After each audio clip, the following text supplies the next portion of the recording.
te xam leen na bu France sojee Sénégal mooy sëqat lu fa xew rek fii lay xew Sénégal sax bu tëjee góor jigéen ñoo koy teg pression pour ñu génnee ko gis ngeen 25 góor jigéen yi ñu fi jàpp démb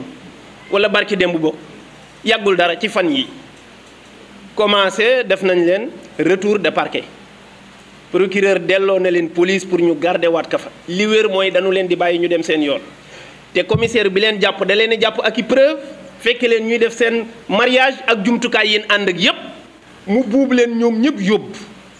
procureur garde na leen ba heure garde à vue bi jeex mu defal leen que retour de parquet boo moytuwul léegi tey ñu bàyyi leen te bu ñu génnee ñu ne bàyyi nañ leen dara duma ci bett parce que kenn du tëj góor jigéen fii ci Sénégal loolu la ñu d'accord ak ñoom góor jigéen mënuñ ko bàyyi mu jàll parce que askan bee ko nanguwul waaye état bi parewul pour mu sanctionner ñooñu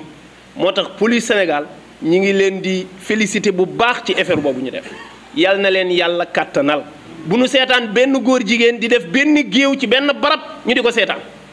amul commissaire bi nag def na li ko war jàpp na leen jébbal na leen procureur fa la mën a yóbbu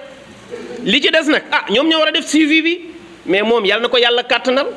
ba liggéeyam bii ñu ko teg mu gën cee avancé waaye góor jigéen moom kenn du seetaan mu am fi bat parce que France nga ne kenn xalaatul takk fa ñaari jabar ñoom seen aada la bu leen neexee léegi lu tax ñu bëgg a imposer góor jigéen ne ku ko nanguwul rek yow da nga dellu ginnaaw quoi parce que dañoo yegg ci àddina boo xam ne war nañoo nangu nag góor jigéen fépp di ko imposer nit ñi di ñëw fii di ko laaj ne nañu ko def ci ay textes yu leer pour gars yi nekk en l'aise te suñu président yi kenn ci ñoom amul fitu taxaw France naan leen bon jéem leen a walbati loi yi pour ñi fi nekk di am ñaari jabar parce que am na ñu fi nekk jullit kenn sañu waa ñoom lu tax ñu sañ ko bukki bu yabee waxambaane mais ci doxin bal bu ñu amoon fayda bi ñu am ñoom ba boo fa taxawee di wax ñu ne la hé bul yeggale loolu amul fii bu doon ku ñëw taxaw di wax ñu ne la hé bu mu yegg loolu amul fii keneen du ci toppaat di waxaat mais malheureusement ñun dafa mel ni suñu ñàkk gi dafa ñu jural ak doyadi ñàkk nag warul jur benn doyadi yàlla amul ku koy jox sa bopp te du la garanti amul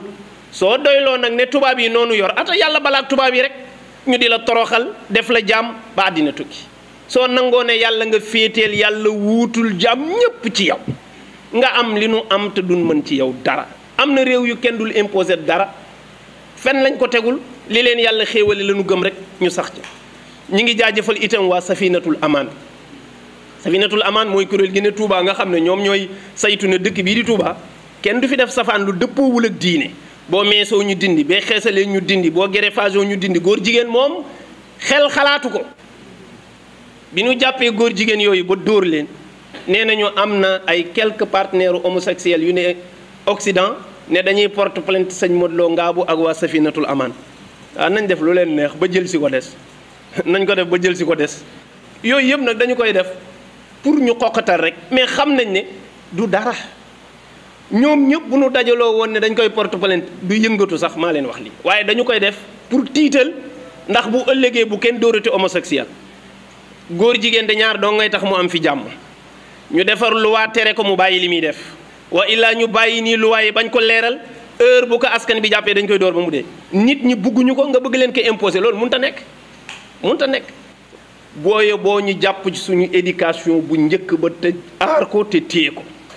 mooy ku xam bii menace di ñëw xam ne dara desu fi lu dul ñu fexee garder yaru démb bi bu ñu ko gardewul danañu imposer seen bopp te ñoom du ñu yar ku waxal yàlla xam ne mag ñi ni ñu daan yare njaboot léegi yareetuñ ko njaboot daanañ la jàngal sa diine ragal loola njaalo ragal loola sàcc ragal loola fen góor jigéen sa nopp sax bugg ko dégg yooyu léegi dafa dem ba banaal ci ñun te yar yooyu ci daara lañ ko daan amee bu ñu fexee ba daara jeex ci àddina nag ñëpp nekk ci wii noonoo da ngay xëy rek sa njaboot gi la wër yëpp di ay góor jigéen parce que amuñu benn éducation de base bu baax amuñu benn culture islamique amuñu benn valeur bu ñu jëmbat ci ñoom bi ñuy ndaw loolu ñun buñ ci muccee tamit nañu xalaat suñuy doom ak suñuy sët parce que suñuy maam ak suñuy baay bu ñu toogoon bàyyi seen loxo ñun bu ñu ñëwee lii ñuy gis ci leer akas néew duñ ko gis ñun nag amuñu droit mujjee puso bi mu réer dañ war a taxaw pour sauver génération yi war a ñëw loolu ku ko xamul tamit na nga xam ne farata piir